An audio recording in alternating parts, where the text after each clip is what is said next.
할렐루야. 오늘 저희들 함께 읽으신 로마서 12장 6절에서 8절의 말씀을 가지고 로마서 강의 99번째 시간 은사, 하나님의 은혜의 선물이라는 제목을 가지고 오늘 함께 말씀을 나누도록 하겠습니다. 오늘 저는 여러분들하고 선물에 대한 얘기를 좀 하려고 합니다. 선물, 늘 그렇듯이 주는 이도 그렇고 받는 이도 그렇고 모두를 행복하게 만드는 것이 선물입니다. 만일 받는 이가 부담스럽다면 그는 선물이 아니고 주는 이가 부담스러워한다면 그건 선물이 아니지요. 받는 이도 행복하고 주는 이도 행복한 것이 선물입니다. 우리가 이게 선물에 대해서 행복하게 생각하는 이유는 그 안에, 그 선물 안에 그 친근함, 또 때에 따라서는 존경심, 또 깊은 사랑의 뜻이 다 포함되어져 있기 때문입니다. 그래서 선물은 마음이라고 얘기를 합니다. 우리가 성탄절 지나고 연말연시를 지나가면서 여러분들 아마 다 선물을 하나씩은 다 받고 주고 하지 않으셨을까라는 생각을 갖습니다. 여러분들은 어떤 선물에 어떤 마음을 느끼셨습니까? 또 어떤 선물을 드리셨고 또 어떤 선물을 어떤 마음으로 건네셨습니까? 저는 여러분들이 누군가에게 준 선물도 많고 또 여러분들이 받은 선물도 많았기를 바랍니다. 그 선물을 주고받는 가운데에 아름다운 마음이 가득하고 또 받은 선물을 통하여서 내가 얼마나 많은 사랑 받고 사는지를 다시 한번 깨닫는 풍성한 기쁨이 있기에 정말 많은 선물이 오가며 사랑의 마음을 주고받는 우리 성도들 다 될 수 있기를 소망합니다. 저는 한 해를 마무리할 때마다 여러분들 잘 아시다시피 제가 늘 바라는 게 있어요. 한 해 동안 교회를 또 주님의 그리스도의 몸을 잘 섬긴 우리 성도들, 그 예배를 드리는 거룩한 사명을 기쁨으로 감당한 우리 성도들에게 하나님께서 사랑의 마음을 가득 담은 선물을 꼭 주세요 라고 저는 매해 마무리될 때마다 기도를 합니다. 하나님의 그 사랑의 마음을 풍성하게 느낄 수 있는, 하나님이 나를 얼마나 사랑하시는지를 더 깊이 깨달을 수 있는 선물을 주세요 라고 늘 기도를 해요. 아마 제가 목회를 시작하면서 매해 가지고 가는, 저에게 있어서는 하나의 규칙과 같은 그런 기도입니다. 저는 하나님의 선물이 참 좋습니다.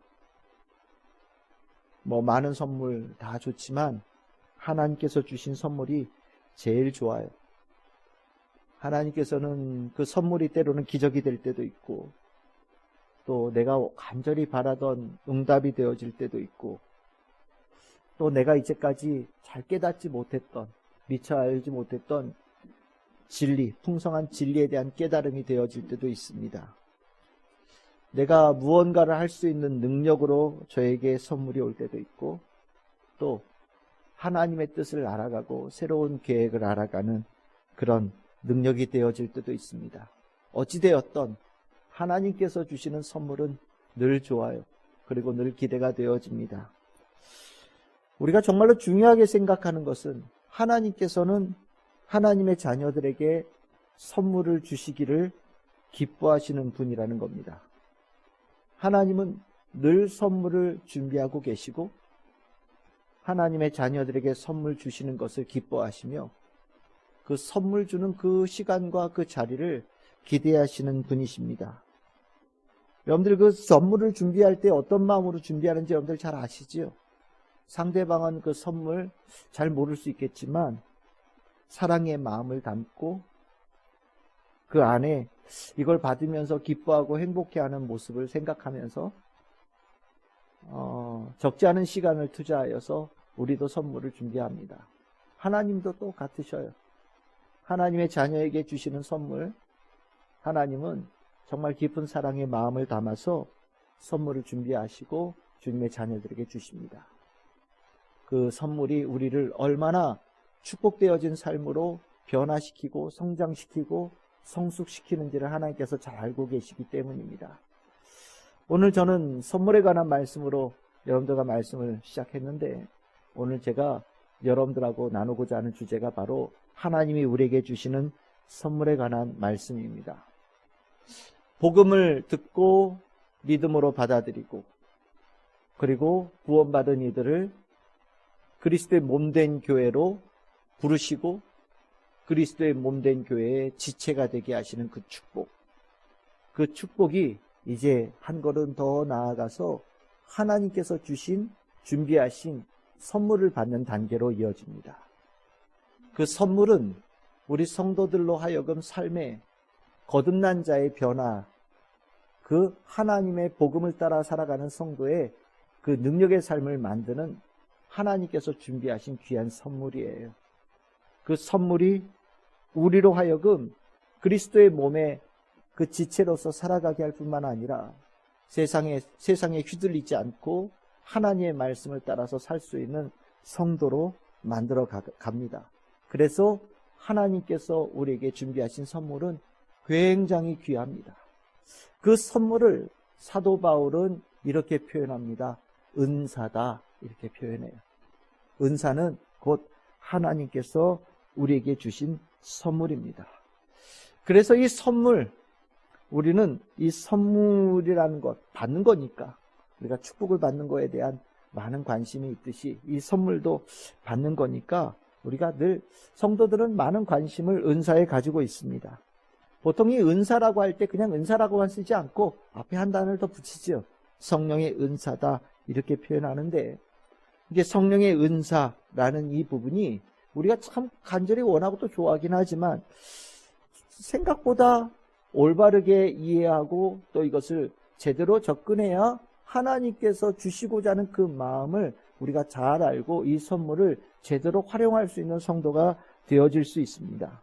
우리가 이 은사를 능력이라는 것과 이렇게 연결시키다 보니까 또 하나님께서 주신 축복의 하나의 형태라고 생각하다 보니까 은사를 구하고 또 더 멋있게 보이는 은사가 내 것이 되기를 또 원하기도 하고 또 좀 다른 은사보다 좀 더 멋있고 대단해 보이는 은사를 갖고 싶어하는 욕심도 생기고 또 다른 사람들이 인정하는, 더 많이 인정하는 은사가 나에게 있으면 좋겠다라는 생각을 이 은사에 대해서 우리가 갖습니다. 하지만 이 은사에 대해서 우리가 분명하게 경계해야 될 부분이 분명히 있어요. 그 초점이 뭐냐면 이 은사는 접근하는 그 길이 받는 인간의 시각으로 보는 것이 아니라 주시는 하나님의 시각으로 대해야 된다라는 거예요. 이 은사는 내 입장에서 바라보고 내 쪽에서 구하는 그런 시각으로 보는 것이 아니라 주시는 하나님, 그리고 나는 그것을 받는 입장으로 이 은사를 바라볼 때 올바르게 해석할 수 있는 길이 열린다라는 거죠. 여러분들 받는 입장에서라고 생각을 하면 인간의 입장에서 보면 이것을 어떻게 접근을 하냐면 좀 더 많이 받고 싶어요. 내가 어떻게든 빨리 이것을 얻어내고 싶다는 생각도 들고 그리고 이 은사를 통해서 뭔가 이렇게 지위가 올라간다는 생각을 갖다 보니까 좀 더 반짝거리는 은사를 다른 사람이 가진 것보다 내가 좀 더 하나라도 더 위에 있는 은사를 얻고자 하는 그런 욕심으로 들어가기 시작합니다. 은사를 욕심을 내요. 그러면서 내가 다른 사람보다 뒤처지면 안 된다라는 경쟁의식을 가지고 이 은사를 바라봅니다. 그래서 은사라는 단어 앞에서 실은 욕심이 나고 경쟁의식이 가다 보니까 조바심이 나요. 막 그 생각이 들기 시작하면 이 안에서 막 늦춰지면 안 될 것 같은, 마치 뭔가 선착순으로 줄 때 늦으면 안 될 것 같다는 생각이 들어서 막 안달복달하는 그 마음이 그 은사 앞에서 나오거든요. 그러나 은사는요, 정확하게 얘기하면 욕심의 대상이 아니에요. 욕심으로 대할 그런 존재가 아닙니다. 욕심으로 대할 만큼 그렇게 쉽게 접근할 수 있는 대상이 아니에요. 그건 옳은 생각이 아닙니다. 더 정확하게 말하면 그건 틀린 거예요. 하나님의 은사를 내 욕심으로 대한다? 거룩한 것을 세상에 부정한 것으로 대하는 것과 별로 다르지 않아요. 은사는 거룩한 겁니다. 거룩한 것을 대하는 태도는 경외함으로 대하는 것이 마땅해요. 그리고 거룩한 하나님의 선물은 욕심이 아니라 겸손으로 대하는 것이 마땅하고요. 거룩한 하나님의 은사는 오직 하나님의 영광을 위해서 사용하는 것이 마땅합니다. 이것을 반드시 기억해야 돼요. 그러면 하나님께서 우리에게 복음으로 살아가는 자의 능력, 그 변화와 성숙의 삶을 위해서 주신 은사가 정말 축복의 통로가 되어져요. 그런데 이 은사를 그렇게 올바르게 대하지 못하고 은사를 내가 잘못된 방향으로 접근하면 하나님은 귀한 뜻으로 주신 선물인데 나는 그 은사 때문에 망가질 수 있어요. 그래서 은사 참 우리는 잘 봐야 됩니다. 오늘 제가 여러분들하고 왜 은사를 우리가 이렇게 잘 접근해야 되는지를 로마서 12장 6절에서 8절의 말씀을 가지고 오늘 살펴보려고 해요. 오늘 첫 번째로 제가 여러분들에게 은사에 대해서 꼭 알아야 되는 첫 번째 명제가 뭐냐? 은사는 아까 말씀드렸듯이 하나님께서 주신 은혜의 선물이라는 것 꼭 기억하셔야 됩니다. 누가 주셨다고요? 하나님이 주신 것이다. 여러분들 은사가 헬라어로 뭔지 아십니까? 여기 굉장히 유명한 단어예요. 여러분들 모르는 분들 없을 거예요. 은사라는 단어가 헬라어로 카리스마라는 단어입니다. 카리스마. 우리가 카리스마, 저 사람 뭔가 카리스마가 있어. 그러면 우리는 카리스마가 어떤 거냐면 평범한 사람들에게는 잘 못 느끼는 그것이 어떤 저 사람에게 특별한 뭔가가 있을 때 우리는 카리스마가 있다. 이런 생각으로 대하거든요. 그래서 카리스마라는 단어를 생각할 때 전에는 그렇게 생각을 했었어요. 뭔가 날카롭고 뭔가 뾰족하고 뭔가 도드라지는 뭐 이런 거 있잖아요. 그래서 날카롭고 이런 느낌이 있어서 농담조로 했던 말이 있어요. 칼, 이쑤마 뭐 이런 거 있잖아요. 예, 날카롭다는 느낌이 들고 뭔가 탁 부러지고 탁 분별하고 막 이런 느낌으로 있다 보니까 카리스마라는 단어를 이렇게 농담식으로 얘기를 하는데 카리스마라는 단어는 실은 그런 단어가 아니에요. 오히려 정반대의 느낌으로 보시는 게 맞아요. 뭔가 날카롭고 뭔가 도드라지고 이런 게 아니라 포근하고 따뜻하고 애정이 잔뜩 담긴 그 단어가 실은 카리스마라는 단어 안에 있는 그런 느낌이에요. 왜 그러냐면 카리스마라는 단어의 어원이 뭐냐? 어디에서 파생되어진 단어냐? 카리스마 뒤에 맞자 빼면 뭐가 남아요? 카리스가 남죠. 그럼 카리스가 뭐냐? 은혜예요. 은혜. 카리스마, 은사라고 번역되어진 이 단어는 어디에서 비롯되어진 것이냐? 카리스에서 비롯된데 카리스가 뭐라고요? 은혜예요, 은혜. 그러니까 은혜에 의한 선물, 은혜의 결과가 바로 은사라는 거예요. 하나님께서 사랑을 잔뜩 담아서 하나님의 애정을 담뿍 담아서 주신 선물이 뭐냐? 바로 은사라는 거예요. 그러니까 은사라는 이 단어에 하나님의 사랑, 그 하나님의 사랑이 듬뿍 들어있다는 것을 반드시 염두에 두어야 그 은사의 느낌을 제대로 알 수 있는 거예요. 그래서 이 로마서 12장 6절 오늘 읽었던 본문의 말씀에 아주 중요한 말씀을 바울이 앞에다 적고 있거든요. 은사가 무엇이냐라는 얘기를 할 때 이 단어가 여러분들 절대 잊어버리면 안 돼요. 빨간색으로 적어 있죠. 뭐라고 되어 있습니까? 읽어봅시다. 우리에게 주신 은혜대로 받은 은사다. 이렇게 되어 있어요. 하나님께서 은혜대로 주신 것이 은사다라고 얘기하는 거예요. 은혜로, 사랑으로 주신 것이다. 은사는 하나님께서 주신 은혜다라고 바울이 아예 은사라는 단어 앞에다가 도장을 쾅 찍어서 표현해 놓은 거예요. 근데 이 단어가 이렇게 두드러지게 보이지 않으면 우리는 이거는 그냥 휙 넘어가 버리고요. 뒤에 은사에 대해서 쫙 이제 우리가 눈에 들어오기 시작하거든요. 근데 뒤에 있는 은사의 종류보다 더 중요한 것은 무엇이냐면 은사는 하나님께서 주신 은혜다라는 이 명제가 훨씬 더 중요한 거예요. 제가 이 명제를 중요하게 얘기하는 이유가 뭐냐? 성령의 은사에 대해서 이것을 잊어버리고 접근하면 완전히 은사에 대해서 잘못된 방향의 해석이 나올 수 있기 때문이에요. 여러분들 아마 성령의 은사에 대한 그 설교를 아마 여러분들은 특별하게 그 부흥회나 기도원 같은 데 가면 정말 많이 들으실 거예요. 우리가 부흥회나 기도원 이런 데 가면 특별하게 예배를 드린 집회에 가면 이 은사에 대해서 굉장히 많은 이야기를 하거든요. 왜냐하면 이게 축복이라고 생각을 하기 때문에, 능력이라고 생각되어지기 때문에, 다 문제 있어서 오지 않았냐, 힘들어서 오지 않았냐, 그럼 뭐가 필요하겠냐? 하나님께서 주신 이 은사가 필요하다. 은사가 없어서 지금 그러고 힘들고 있고, 은사가 없어서 해결하지 못하고 찔찔매고 있는 거다. 은사가 있으면 다 해결된다. 이렇게 말씀을 시작하거든요. 그러면서 쓰는 말씀의 대표적인 구절이 뭐냐? 고린도전서 12장 31절이에요. 아마 이 말씀, 아마 여러분들 많이 보셨을 거예요. 그치요? 아마 설교에도 이 말씀 많이 등장하거든요. 한번 읽어볼까요? 시작. 너희는 더욱 큰 은사를 사모하라. 내가 또한 가장 좋은 길을 너희에게 보리라. 아멘. 여기 뭐라고 돼 있어요?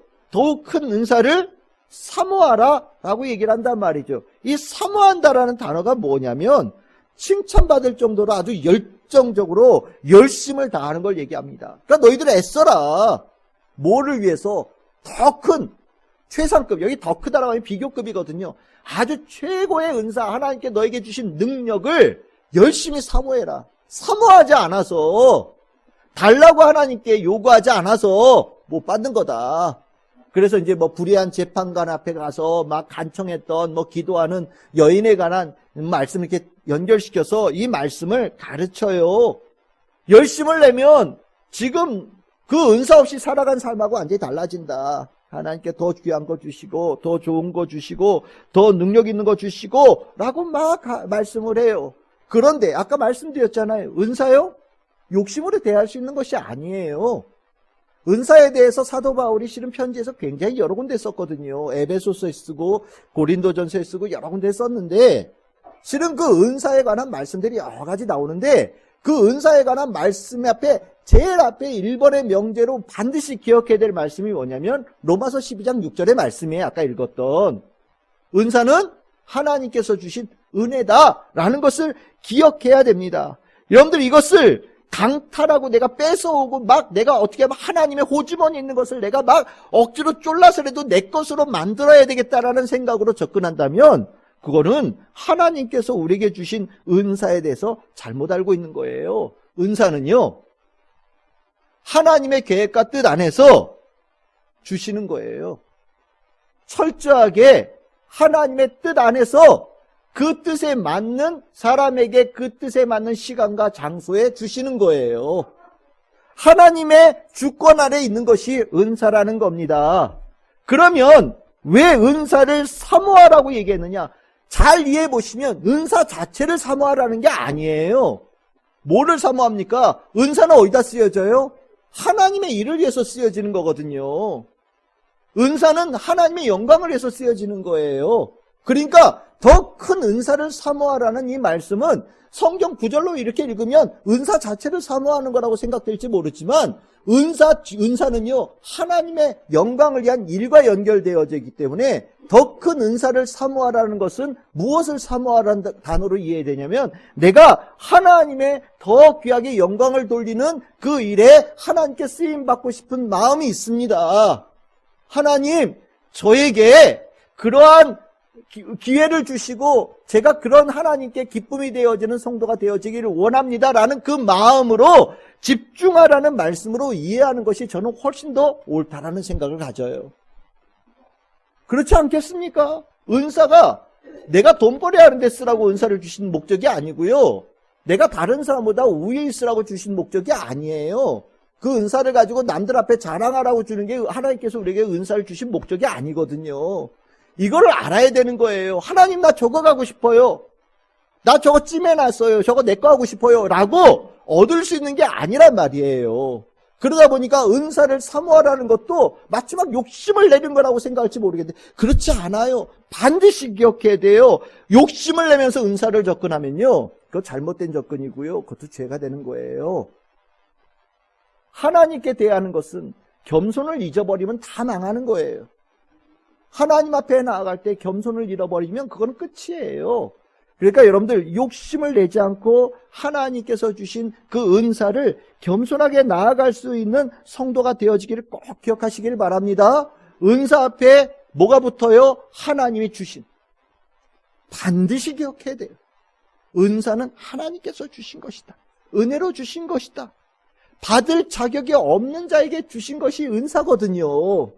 이걸 기억하면 내가 막 이것 달라 저것 달라 욕심으로부터 벗어날 수 있다라고 여러분들 꼭 기억하시고 은사에 대한 건강한 우리 영성을 갖는 우리 성도들 다 되시기를 바랍니다. 두 번째로 이 은사, 어떤 것을 우리가 기억해야 되느냐? 은사는요, 기묘막측해요. 기묘함이 있어요. 여러분들, 하나님께서 주신 선물은 다른 존재로부터 받는 선물과는 완전히 차원이 다릅니다. 우리가 선물이라는 단어가 있다 보니까 앞에 누가 주었느냐 별로 중요하지 생각하지 않고 선물이면 다 똑같지 뭐 그런 생각을 가질 때가 있어요. 근데 달라요. 누가 주었느냐에 따라서 선물의 가치가 완전히 달라집니다. 세상엔 두 종류의 선물이 있는 거예요. 하나님이 주신 선물이 있고요, 그렇지 않은 선물이 있는 거예요. 하나님께서 주신 선물과 그렇지 않은 선물은 완전히 차원이 달라요. 그것을 여러분들이 꼭 기억하셔야 됩니다. 하나님께서 주신 선물은요, 다른 데서 못 구하는 거예요. 다른 데서 얻을 수 없는 거예요. 하나님만이 주실 수 있고요, 하나님으로부터만 얻을 수 있는 것이 하나님께서 주신 선물이고 그것이 은사입니다. 여러분들, 이 은사, 구별되어짐의 특징은 그러면 뭐 때문에 그렇게 다르냐? 주시는 분의 성품이 다르기 때문이에요. 주시는 분의 성품이 특별하기 때문이에요. 주시는 분이 워낙 광대하시고 놀라우신 분이기 때문이에요. 그것을 우리가 대표적으로 아까 기묘막측이라는 단어를 썼지만 시편 139편 14절 이 말씀이 지금 우리가 읽는 성경에는 기묘하심이라고 번역을 했어요. 그런데 우리가 전에 읽었던 개역 성경에서는 이것을 아주 인상 깊은 단어로 표현을 했어요. 기묘막측하다. 하나님의 기묘막측이라고 하는 이 특별한 단어를 사용하면서 하나님의 그 신비로움, 광대함, 깊이, 넓이 다 알 수 없는 그 하나님에 대한 그 기대감과 소망을 아주 정말 한 단어 속에 잘 함축해서 표현해 놨거든요. 그래서 시편 139편 14절의 번역은 저는 개인적으로는 개역판 성경 번역이 훨씬 더 이렇게 깊이 다가온다라는 생각을 가져요. 하나님, 우리가 다 알 수가 없어요. 놀라운 분이에요. 알 수 없어서 믿을 수 없다? 그런 차원이 아니고요. 알 수 없을 만큼 무한함이 있다라고 이해하시는 것이 훨씬 더 좋겠습니다. 하나님이 기묘막측해요. 기묘해요. 광대하셔요. 헤아릴 수가 없어요. 무한합니다. 그러니까 하나님께서 주시는 선물도요, 딱 닮은 거예요. 하나님께서 주시는 은사도요, 무한해요. 너무너무 다양해요. 이 기묘막측함의 이 부분이 은사 안에 있다는 것을 우리가 이해해야 될 필요가 있어요. 여러분들, 기묘막측이라고 하는 이 하나님께서 주신 선물의 특징은 두 가지 의미가 있는데, 하나는 뭐냐면 기묘막측한 하나님께서 주신 선물이다 보니까 그 선물을 대할 때 기묘막측한 하나님을 대하는 그 마음과 똑같은 마음으로 대하게 되는 거예요. 여러분들 앞에 광대하신 하나님이 서 계신다고 생각하시면 돼요. 그러면 여러분들 어떠실 것 같아요? 하나님을 경외하겠죠. 두려운 마음으로 경외하겠죠. 맞아요. 하나님께 주신 은사도요, 그 은사 안에 그것이 그대로 들어있어요. 그 은사를 가지고 내 것처럼 내 마음대로 막 움직일 수 있냐? 그러면 안 되는 거예요. 그 은사는요, 하나님의 성품이 그대로 들어있는 거예요. 그래서 그 은사 안에서 우리는 무엇을 느끼나요? 경외함으로 그 은사를 대해야 되는 거예요.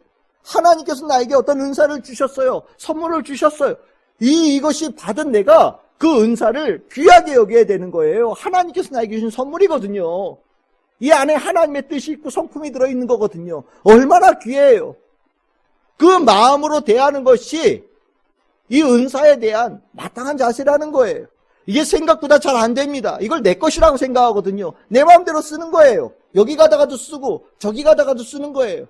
은사도요, 하나님께 주신 축복인데 그 축복을 하나님의 영광을 위해서 쓰는 거예요. 그러니까 이거 굉장히 조심스럽게 써야 되는 거예요. 함부로 쓰면 안 되는 거예요. 근데 인간이 이걸 내 것이라고 생각하면 내 능력이잖아요. 뭐 내 돈인데 뭐 이런 느낌으로 아무데나 갖다 그걸 쓰는 거예요. 아무데나. 그러면 어떻게 됩니까? 그거는 하나님의 은사 안에 있는 하나님의 그 성품을 내가 잊어버리는 거예요. 절대 그런 일이 있으면 안 됩니다. 꼭 기억하셔야 돼요. 그럼 두 번째로 그 기묘막측에 뭘 느끼냐? 다양함이 있어요. 다양함이라는 게 여러 가지라는 의미가 아니에요. 여러분들에게 딱 맞는, 여러분들에게 딱 맞춤인 하나님께서 예비하신 것이 있다라는 것이 이 기묘막측함에 있는 거예요. 우리가 은사, 이건 나하고 잘 안 어울릴 것 같은데 이런 생각으로 대해서는 안 되는 겁니다.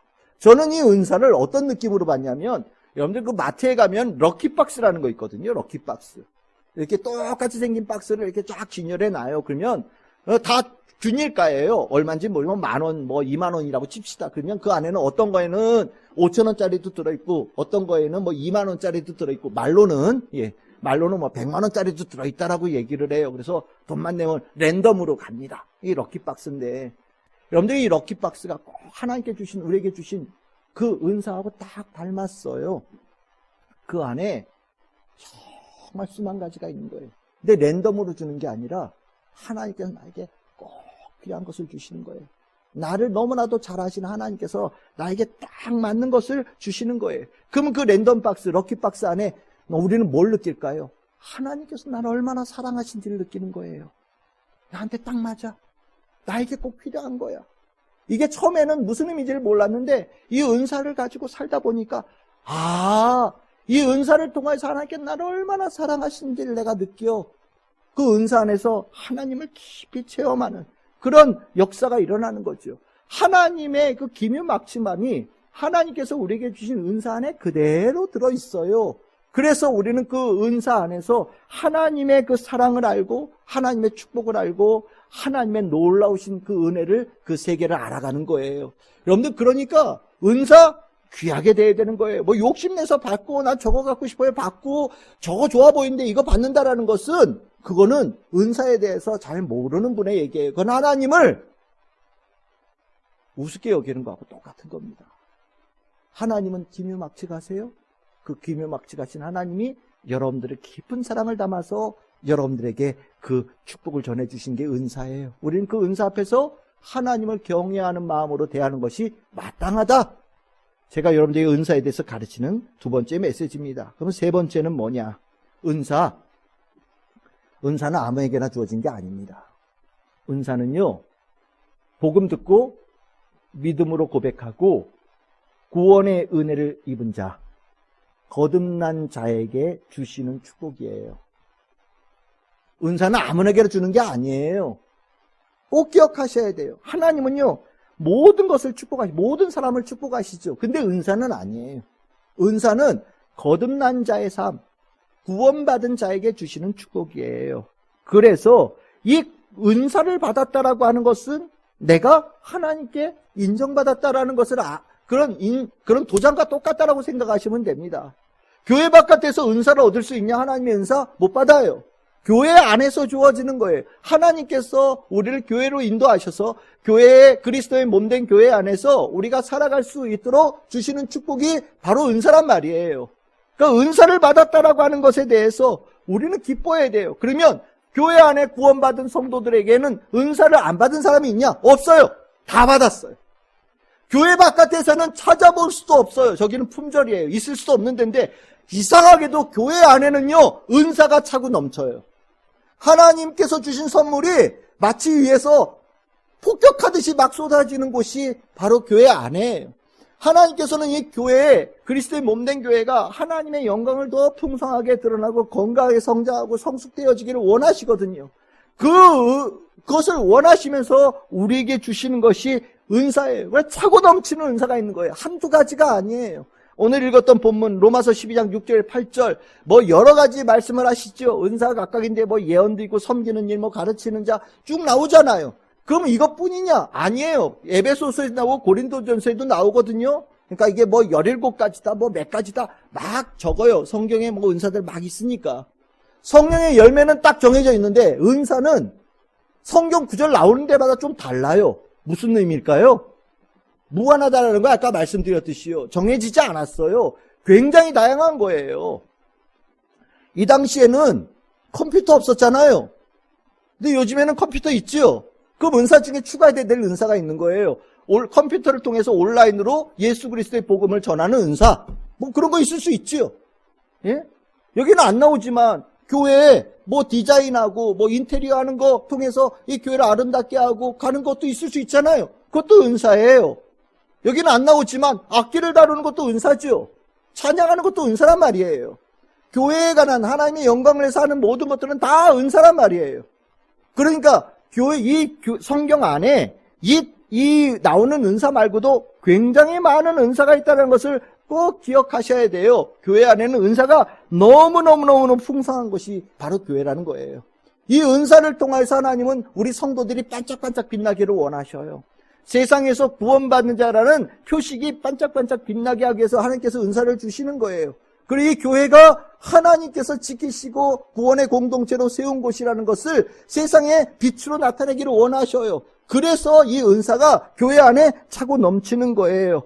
그래서 이 교회 안에 은사가 넘치면서 성도들은 이 안에서 하나님께 주신 선물을 풍성하게 받으면서 성장되어지고 성숙되어지고 변화되어지는 축복을 받는 거거든요.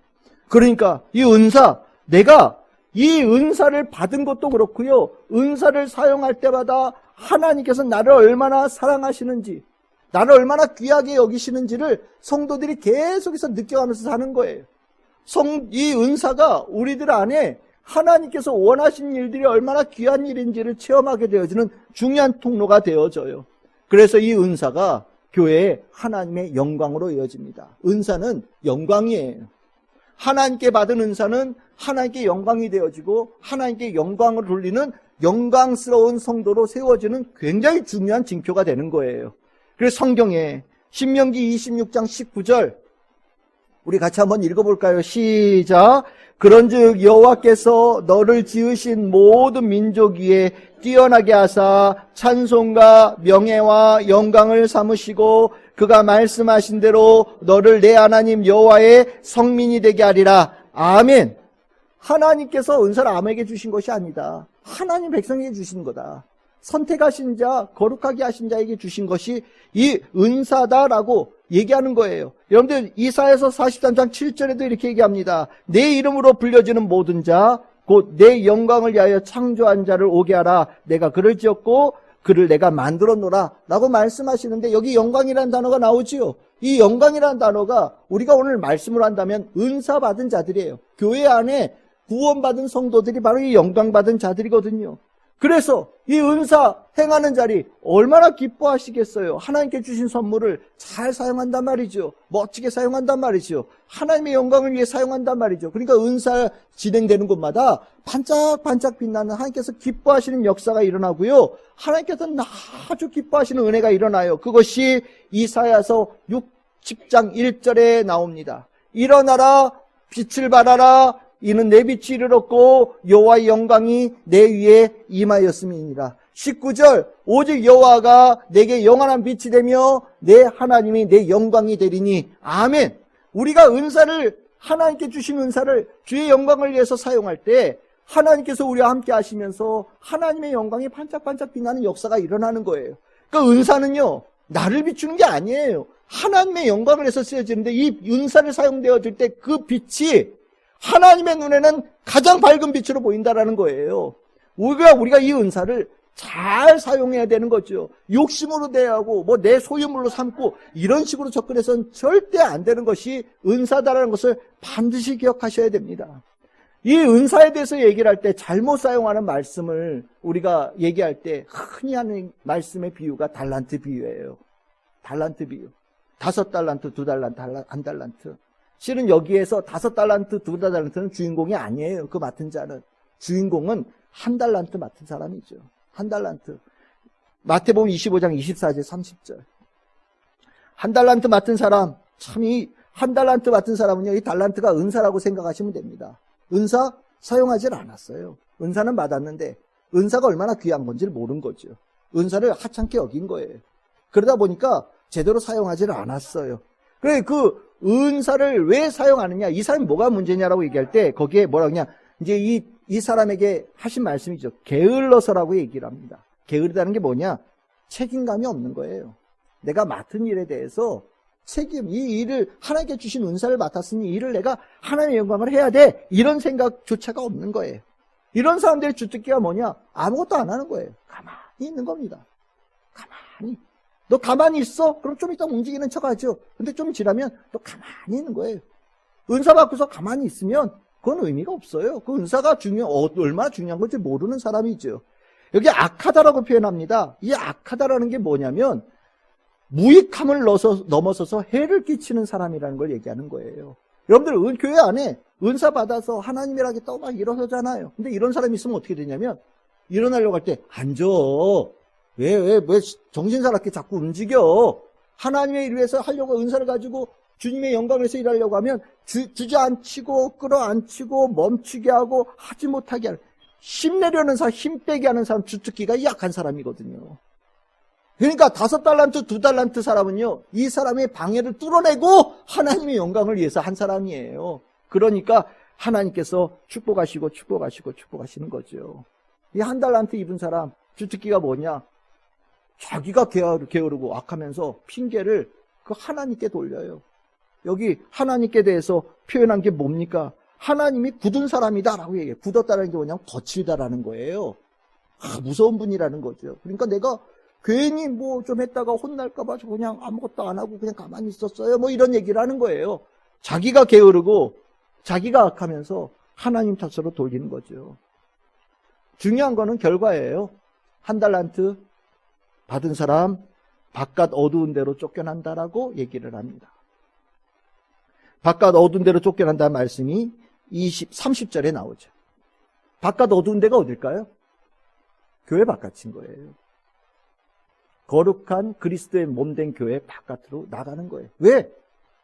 교회 안에, 그리스도의 몸된 교회 안에서 지체로 아름답게 성장할 수 있도록 주신 것이 은사인데 안 사용한단 말이죠. 그러면 복음 들어서 믿었다라는 것에 대해서 이게 뭔가 문제들이 생겼다라는 거예요. 그러니까 교회 바깥으로 내보낸다는 거예요.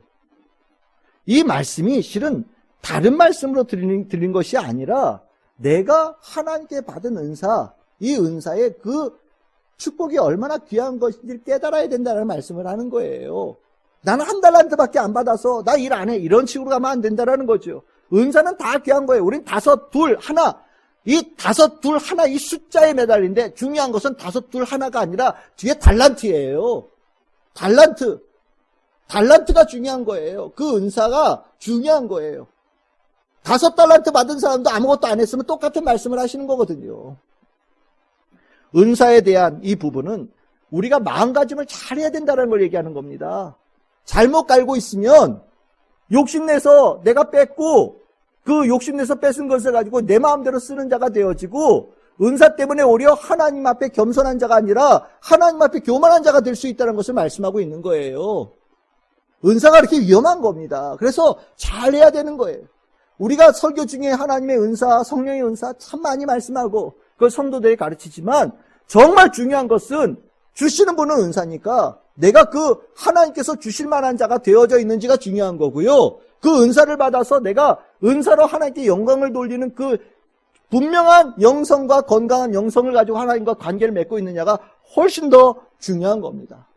올 한 해 우리 참 즐거운 게 성도들에게 하나님은 다 많은 은사를 주셨고요. 이미 또 앞으로도 우리 교회에 계속해서 은사를 주실 거예요. 이 은사를 통하여서 우리 교회가 하나님의 뜻을 이루어내는 겁니다. 복음의 씨앗을 심고 생명의 열매를 거두는 이 일에 하나님께서는 필요한 은사를 우리 성도들이 각자에게 계속해서 주실 거예요.